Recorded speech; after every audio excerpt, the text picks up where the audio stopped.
Alright, welcome back mga ka-Johnny. Ito po muli ang inyong lingkod kay Johnny ng Janitor TV at ito ang Johnny Depp, usapang utang, usapang cola. So magandang araw po ng araw ng linggo ngayon.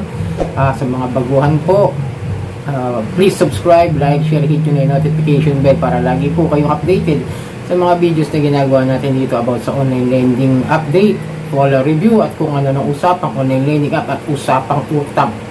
Ngayon, payo ko lagi, yung mga nararanasan nyo ngayon, lilipas din po yan. Palit lang po kayo ng SIM kung nakakaranas po kayo ng mga matinding harassment at hindi nyo kayang harapin, hindi nyo kayang basahin yung mga text nila, yung mga sa email ninyo, medyo tanggalin nyo na muna. Deactivate muna ng Facebook kung hindi talaga kaya ang kanilang mga panggulo. Yung pagpo-post nila sa inyo sa social media is wala tayong control sa mga yan dahil kung saan sila magpo-post at hindi natin minsan nalalaman. Biglaan po talaga sila, nakikilap po sila sa mga trabaho natin.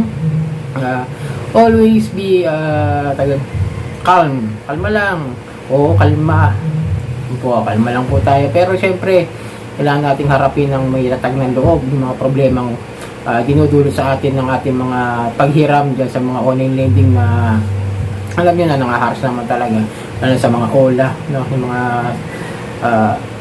yung mga harassments nila. Yung medyo nawawala ako sa wish you. Naingayan kasi ako, mayroong nagaan sa baba, kaya nawawala ako. So yun, update tayo doon sa mga OLA na nag-home visitations, no? May mga bago na mga lugar na pinupuntahan sila, may mga talagang sure na nagpupunta na raw sa kanila sa iba't ibang lugar dito sa NCR, mga ka-Johnny. At may mga ilan na rin na nadagdag, konti lang naman, pero hindi pa naman hindi pa naman talaga ganun ka-active yung mga pagpupunta nila sa bahay. Pero credit to kay Madam Kikay Bautista, tsaka kasi nagpa-survey nito kasi kailangan malaman kung sino-sino mga OLA na yung mga nagiging active na sa mga pagpunta sa bahay. Bukod sa digital, sa credit at sa CEO, talaga legit yan nagpupunta. Sama na yan. Pero tandaan nyo, si Iyon, experience ko sana, wala naman ako naging problema, nakipag-settle lang ako ng maayos. Tsaka tandaan nyo mga ka-Johnny, kung sa pinupuntahan kayo sa bahay, lamang kayo. Hindi kayo pwedeng harasin o guluhin ng mga yan, makikipag-usap lang yan. Tandaan nyo ang hirap lang kasi sa atin, hirap tayo ng hiram sa mga ula, utang tayo ng utang. Real talk lang Ako, kakinigilan ko yung panghiram dyan dahil hindi ko talaga kayang i-handle o mabayaran na agad-agad dahil nga alalaki ng mga interest nila, kaya ako tinigilan ko na lang. Payo ko ako tinigilan ko na lang kaysa manghiram ako ng manghiram sa mga mabaul na ako sa utang. Tapos takot akong puntahan. Ako hindi ako takot puntahan kasi na experience ko na Ngayon, kung hindi nyo kayang puntahan hindi nyo kayang mapuntahan kayo na mga yan, huwag na lang kayong humiram. It depends na lang sa inyo kung talagang kaya nyo harapin yung mga agent na yan na ngayon, kasi yung iba kasi naharas nga daw, di ba? Pero depende yan kasi nasa nature naman talaga ng mga collector. Tanong nyo pa kay Boss Ray. Si Boss Ray maano dyan, dahil field collector talaga yon ng isang lending company. Matagal na yan. Nature na rin po nila yan. In process talaga po yan. Pero tandaan nyo, pag pumunta yan, kausapin nyo lang na maayos. Siyempre, ito, simulan na natin kung ano-ano yung mga OLA na nagpupunta sa bahay. Ito, nadagdag dyan si Digido. Siyempre, si Digido. Tapos ito, yung bago, medyo ngayon ko lang din narinig na pupunta pala ito si Tomo o yung Silen Pinoy. Si Itomo, kung naalala nyo, Itomo yan Cash Express talaga nagpupunta yan. Pay Later nagpupunta na raw. Ayan pakita ko sa inyo sa comment section doon sa survey na ginawa ni Madam Gigay. Home Credit, natural yan nagpupunta. Yan. Yung mga yan, nagpupunta po yan. At ito yung lugar nito, sinabi nito na comment dyan, nagbigay rin ng informasyon na taga Marikina siya. So yun mga ka-Johnny, sana makatulong yan nadagdagan. Then ano pa ba yung iba? Ito yung third party collection ng Peso Ready. Ito yun medyo may nakausap ko about this one nagpupunta raw to si Peso Ready, yung third party collections nila, nagbibigay doon ng mga demand letter. Ewan ko kung ano yung demand letter ko. Pero tandaan nyo kapag may mga sulat na ganyan binigay sa inyo, alam ko valid naman talaga yan Basta mayroon silang information sa inyo na ibinigay. Kunwari statement ng account ninyo, nakalista naman doon. Ayun yun, legit naman yun. Sa akin nakita ko na, pero hindi ko mahalap naman ngayon. Hindi ko nakuha agad ngayon nakapagsimula na ako. Then, Makikita ko na lang sa susunod na video na gagawin natin. Ayan. Tandaan nyo ha, basta may iniwan sila sa inyo, kailangan yung demand letter is kompleto yung tawagin yung statement of account o yung tawagin yung pera na hiram nyo, yung principal amount, yung interest, tsaka yung mga fees na kailangan ninyo malaman kung magkano talaga yung babayaran ninyo. Yan. So ito mayroon pa nagsabi sorry. S-Loan nagbibigay ng letter 2 beses na raw. Cavite. Hindi ko na sure kung saan sa Cavite. Ayan na, nakikita nyo ngayon ha. Nakita ko sa inyo. Ito pa. Ito yung usap natin na nag-comment na ito nga. Location NCR, Takin, Peso Ready at OLP third party collection. May ipapa-receive na letter, tapos papakausap ka sa agent nila sa cellphone. Tinanong ko kung saan collection team nila, sabi sa office mismo. Tapos sabi ko saan office nila, sabi sa Bulacan daw. Yun nga yun eh.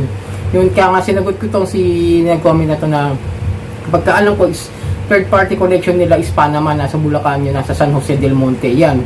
Alam ko talagang Panama pagka taga Bulacan na nagpunta. Yun yung ano niya. At nireplyan niya ako na ngayon nga, tama. Yun nga yung sinabi niya na pumunta. Okay. Yung Panama yan.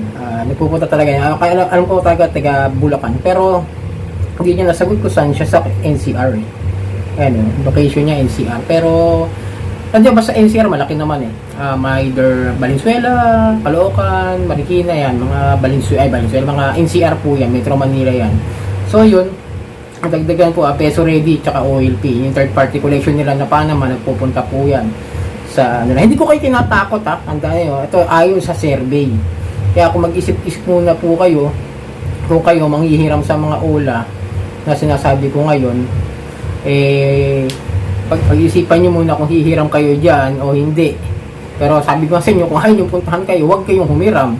Kung ayaw nyo mapuntahan kayo, may magulat kayo na pupunta dyan at malalaman ng kamag-anak nyo, kapitbahay nyo na may mga utang kayo sa ganyan, huwag nyo na subukan. Diba? Ito, silent reader here. Cashmart, then Pinoy. Yan po nag-home visit sa akin. Taga Laguna po ito ha. Itong nag-comment na ito. Taga Laguna, Cashmart ha. Tsaka Len Pinoy. Kahit pala Laguna, pinupuntahan na nila. Medyo humahaba na yung kanilang extension, yung kanilang nations ng pagpunta-punta sa mga bahay-bahay mga kadyani. Yan ha. Malagdagan kayo. Yan. Skyro, Caloocan. Meron daw. And ko lang kung saan mga hiram dyan sa Skyro, di ko rin sure, pero narinig ko na yun siya sa Skyro. Pero hindi rin punta. Pero di ko lang kung saan sa Caloocan. Digido, syempre talagang pupunta yan. Ayan. Unang punta, nag-iwan mo na ng contact number. Ng pangalawang punta nila with letter na po. After that, nakipag-coordinate ako sa collector hanggang maalis 1 makulong. So yun, okay naman, ganun. Yung sinasabi sa inyo. Pag pinuntahan kayo dyan at makipag-usap naman kayo na maalis, makukulose nyo naman yan eh. Ngayon, kung ito technique din kay Digido ha. Pag pinuntahan kayo, wala kayo pambayad, at hindi nyo kayang bayaran yung principal amount, yung mga interest nila at yung tubo, hintayin nyo sila mag-offer. Yan po ang kay Digido. Hintayin nyo. Pero yung sa iba, I don't know, no, kung kay OLP at kay Peso Ready may ganyan, hindi ko sure kung kasi di ko naman nasubukan yung mga yan eh. Kahit na humiram din ako dyan kay OLP dati, binayaran ko rin agad yun. Sa libo lang naman kasi. Ayun na. Ito pa, mayroon pang isa. OLP, third party collection nila, Nueva Ecija. Maabot na sila sa norte. Di ba? Lumalawak yung kanilang mga extensions na pagpunta sa mga bahay-bahay. OLP. Ayan, may binigay doon letter sa kanya. Hindi lang natin sure kung pero hindi ko sinasabi nga sabi ko, ulitin ko ulit, sasabihin ko ngayon hindi ko kayo tinatakot. Pag-aralan nyo muna kung hihiram ba kayo sa mga yan o hindi, kung ayaw nyo puntahan sa mga bahay-bahay ninyo. Yan, Nueva Ecija na po yan. Nag-iwan daw sa kanya na sulat. Tapos yun, nag-text lang siya. Ayun na.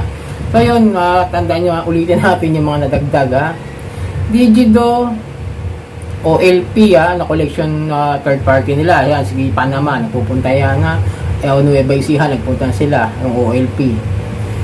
Cashmart, Skyro, sino pa ba? Len Pinoy, si Itomo.